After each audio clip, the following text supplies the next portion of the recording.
Chords are the foundation of harmony in music. A melody by itself can be a bit lonely, and you might not really know how it feels. But chords and harmony can make it sound happy, or sad, or jazzy,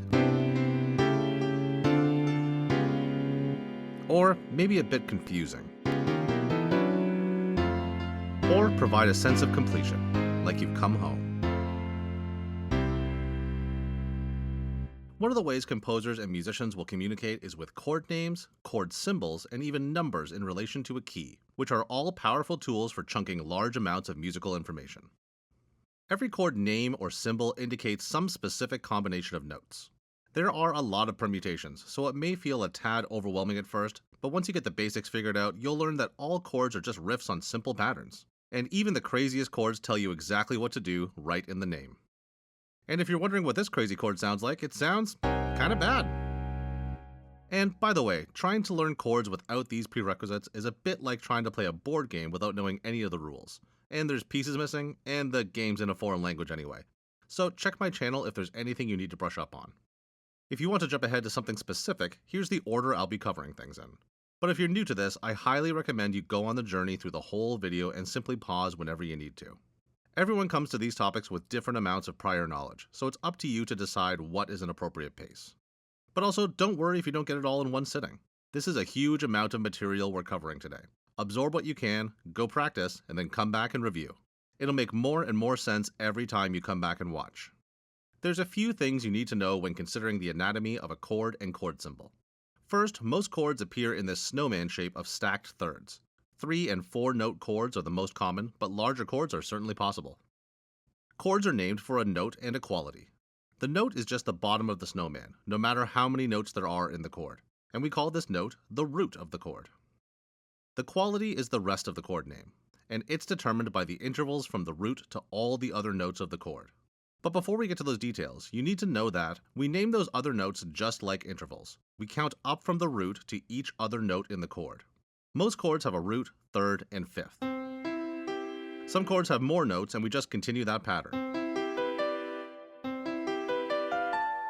And if the snowman happens to be a bit misshapen, we don't judge, we still just count up from the root. It's important to know that chords can be spaced out and inverted in all kinds of ways and still be the same chord. Like, this is C major. It has the notes C, E, and G. And so do all these chords. You can turn the snowman upside down, rip them apart, and spread them out, and it's all still just C major because they all have the same notes. And we still call the same notes the root, third, and fifth, no matter what order they're in. Each version may sound a bit different,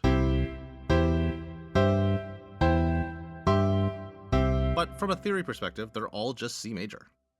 These are called inversions, and we call it root position when the root is on the bottom, first inversion if the third is on the bottom, and second inversion if the fifth is on the bottom. And if the chord is larger, we just continue that pattern. And you can actually spread out and voice the other notes however you like, but it's only the bottom note that determines the inversion. If you're looking at a whole mess of notes and trying to identify a chord, the first step is to figure out what notes you've got and mentally rearrange them into that root position snowman shape. Then you can see what the root is and figure out how all the other notes relate to it. And the last thing you need to know before we get into the details of all those different chord qualities is that chords are related to scales. So if we take a C major scale and stack it up in thirds to 3 notes, you get all the basic chords of C major.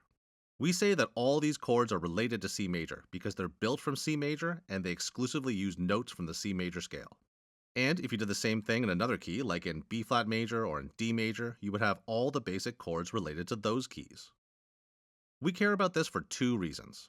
First, because major scales are all built using the same interval pattern of tone, tone, semitone, tone, tone, tone, semitone.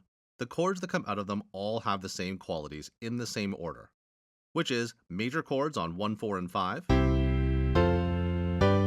minor chords on 2, 3, and 6, and the 7th chord is diminished. This is really useful because certain cadences and chord progressions are used over and over again in music in each and every key, and we often describe them in numbers. So being aware of these patterns can help you learn songs faster, sight read better, and even more easily transpose songs into other keys. And here are some super nerdy details that will mostly be of interest to students taking conservatory theory exams. Pause if you want to take a closer look, but we won't be going over this in detail. It's not terribly difficult, but this kind of figured bass notation is largely a relic of the Baroque era. And while some musicians use it regularly, I can't say that I do. The second reason we care about how chords relate to various keys is because it can make it much easier to compare and understand the differences between chord qualities. Like, for instance, C major and D major compared to C and D minor. Which finally brings us to the heart of this video, chord quality. We'll start with the basic 3-note chords, and there are 6 of them, 4 triads and 2 suspended chords. We often think of the major chord as being the default, with a major third and a perfect fifth. Which means that the minor chord is just major with a lowered third. The diminished triad has a lowered third and a lowered fifth, and augmented is major with a raised fifth. Here are my preferred chord symbols, but you should know that different composers and arrangers may use different symbols. That is to say, a C major chord is always a C major chord, and the notes don't change, but you might see a few different versions of the chord symbol. It's a bit like regional differences in spelling or slang. I know it's a bit annoying, sorry about that, but you do get used to it with practice. And as for suspended or sus chords, which are a rare exception to the snowman shape, we actually replace the third with either a perfect fourth or a major second. And by the way, we call them suspended because they're often followed by either a major or minor chord, where the suspended second or fourth moves to the major or minor third. And the combination of the two sounds really good too. Now really quickly, here are each of those 3-note chords in all keys. We're blowing through these because it's really the patterns that are most important right now, and you can certainly go back, review, pause, and inspect the details if you like. But I've also created a chord syllabus that I'll make available to members of this channel and my Patreon that includes every chord in this video in all keys. There are dozens of kinds of chords, so having a resource like this can be really useful as a reference to make sure you really understand how all these chords work in all keys. I'll also include how the qualities occur in both major and harmonic minor scales in all keys, so you can practice getting used to all of those and see how all the chords work together in specific keys. I'm a visual learner, so I find this kind of thing really helpful. Links in the description to join. And there's also a product I'd like to mention called the Decoder from Noisy Clan, and it can make navigating all these different keys quite a bit easier. It's basically a circle of fifths that's been constructed in a really genius way. So the way it works is you just spin it to any key, like say D major, and you can see the key signature in this window right here, F sharp and C sharp. And it also shows and labels all the chords from the key of D major. So the 4 chord of D is G major, and the 5 chord is A major. And the minor chords on 2, 3, and 6 are right here, E minor, F sharp minor, and B minor. And the 7 chord is right here, C sharp diminished. And if you spin it to another key, like maybe A flat major, then you'll see that the key signature and all the chords have changed. And you can see what's the 2 chord of A flat, or the 5 chord, or whatever you want. The decoder also comes with this book that has all kinds of information about how to interpret the information on the decoder, build chords, transpose, and build chord progressions. And if you look at the back, the decoder even has a little kickstand on it, so you can keep it on your desk in front of you. If you'd like to pick one up, Noisy Clan is offering 15% off all orders using the code BRAD15 at checkout. And that code can actually be used on any of their products, and they've got a bunch of pretty cool ones. They have another kind of decoder specifically designed for transposing instruments, so if you play trumpet or alto sax, you'll always know what key you're supposed to be playing in. They've also got guitar mounts for the wall and some really beautiful and clever music stands. Again, use code BRAD15 to save 15% at checkout.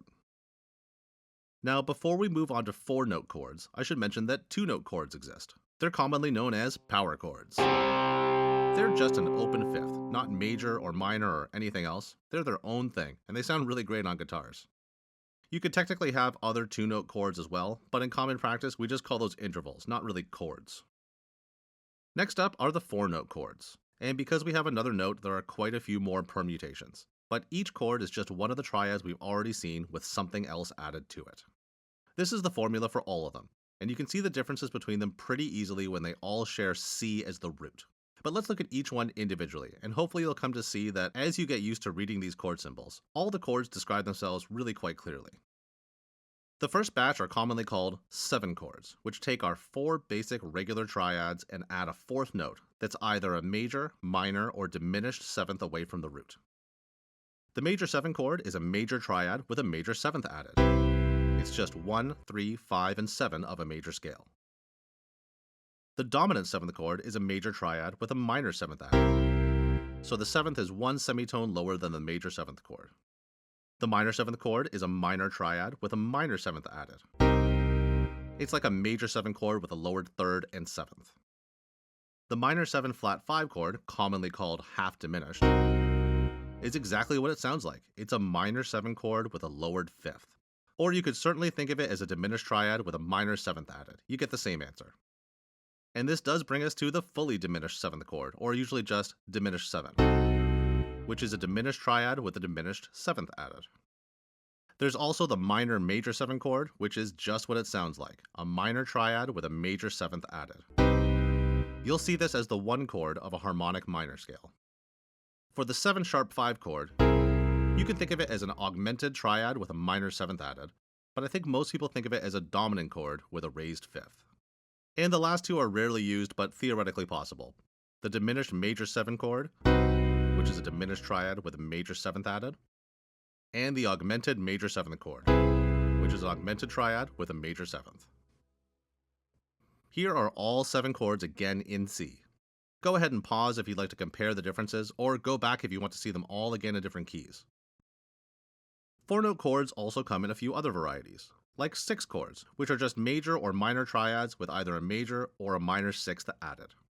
There's the major 6th chord, which is a major triad with a major 6th, and the major flat 6 chord, which is a major triad with a minor 6th instead.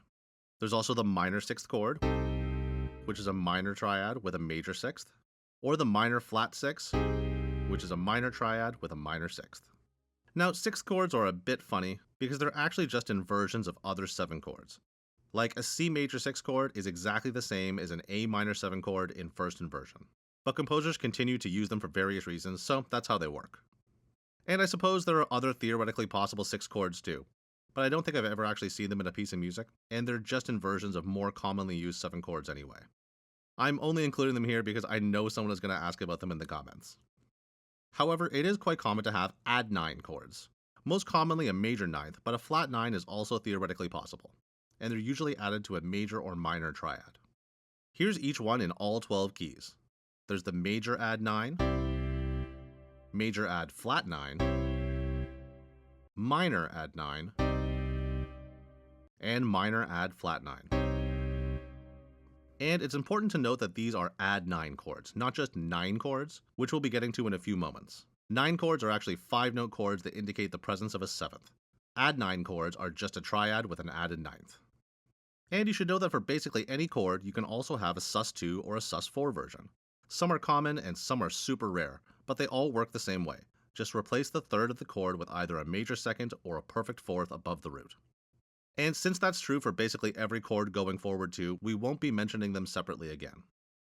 However, there is one special 4-note chord that has both, the Sus2 Sus4, which is exactly what it sounds like. And here it is in all possible keys. Similar to the Sus2 Sus4, you can also have something called a 6-9 chord. It comes in both major and minor varieties, and it's just a triad with both a major 6 and 9th added. Here they are in all possible keys: major and minor. Next up is a chord convention that looks scary, but it's actually really simple: slash chords. Now, although something like a 6-9 chord is sometimes written with a slash, they're not usually what we think of when we're talking about slash chords. What we're really talking about are these, chord symbols that have a slash after them and then another note name, which indicates what note should be in the bass. So a C/E chord just means a C major triad with an E in the bass. The note after the slash doesn't even have to be in the chord, like with a G minor 7/C. And sometimes these chords are just a way to describe an inversion, like E minor over B. And that's actually how we often describe slash chords, as something over something, some chord over some bass note. Finally, we're looking at 9, 11, and 13 chords.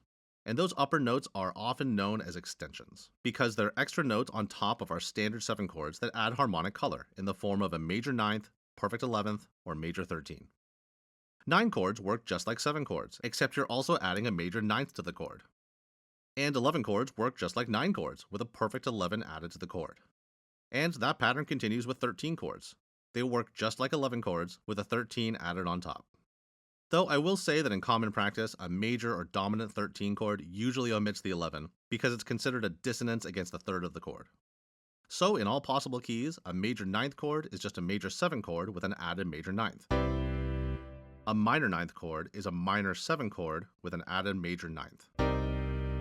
And the same can be said for the dominant C9 chord. The major 11 chord builds on the major 9, with a perfect 11 added. A minor 11 chord is a minor ninth with a perfect 11th. And the rarely used dominant 11 chord, like C11, would just be a C9 chord with an added perfect 11th. And for 13 chords, it's the same pattern. You just add a major 13 to the chords as we already understand them. Though again, it's quite common to leave out the 11 on the major and the dominant 13 chords to avoid the dissonance with the third of the chord. I would say that it's pretty rare to add extensions to diminished or half diminished chords, or to major augmented or minor major 7 chords, but if you do happen to see them, they work just like the other extended chords we've already seen. And it's also possible to have alterations to your extensions. You would commonly see a flat 9, sharp 11, or flat 13, and they're almost always on a dominant chord. And just like other extended chords, the altered notes just sit on top of a normal dominant chord. So if you have a 7 flat 9 chord, that would be a dominant chord with a minor ninth, or 7 sharp 9, which adds an augmented 9 instead. For a sharp 11 chord, the major ninth is implied, and we just add an augmented 11 on top of the appropriate chord. And for the flat 13, it's the same pattern with the major ninth implied. And of course, in common practice, we do usually leave the 11th out.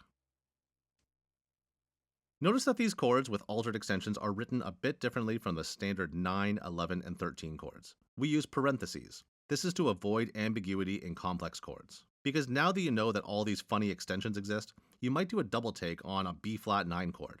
Is that supposed to be a B flat 9 chord or B flat 9? And maybe you could figure out which one makes more sense in context. But if you have a complex chord progression, it really might not be clear, and how you interpret it makes a huge difference. So let's be clear that altered extensions need parentheses, because the root of the chord needs to be clearly different from the quality and any other extensions. And of course, this opens the door to chords with multiple alterations. And really, while a complicated chord symbol in an unfamiliar key might take you a moment to decipher, if you understand the fundamentals, you really should be able to figure it out. You just do what it says in the chord symbol.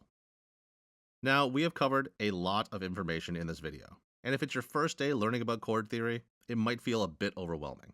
But start by focusing on the patterns present in the 3-note chords, then move on to 4, and then the more complicated ones. If you do it all at once, it's a lot. But if you do it gradually and connect the theory to whatever you're playing on your instrument, it's really not too bad. If you'd like a chord syllabus with all these chords to peruse at your leisure, join my Patreon or become a member of the channel right here on YouTube.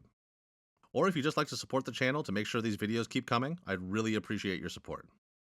And of course, thanks to all my current patrons and channel members who help keep these videos coming.